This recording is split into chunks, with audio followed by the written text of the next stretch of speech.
અબ્બાસભાઈ હુસેનભાઈની ઘરની પાછળ તારીખ 5/12/2025ના રોજ ઠરાવ પાસ થયેલો, તેની અંદર અંદાજે 2 લાખ રૂપિયાનો ખર્ચો બતાવી 12 બ્લોક મંજૂર કરેલા.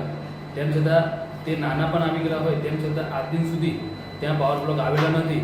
અને સરપંચની આ ગેરરીતિ પ્રમાણે જો આવા કેટલા વિકાસના કામો થયા હશે જે સ્થળ પર નહીં થયા અને આવા કેટલા ડિલે કરેલા છે, તેમાં ઊંડા તરીકે તપાસ કરવામાં આવે, ટીડીઓ સાહેબ દ્વારા રૂબરૂ સ્થળ પર તપાસ કરવામાં આવે તો તમામ સત્ય વિગતો બહાર આવે તેમ છે.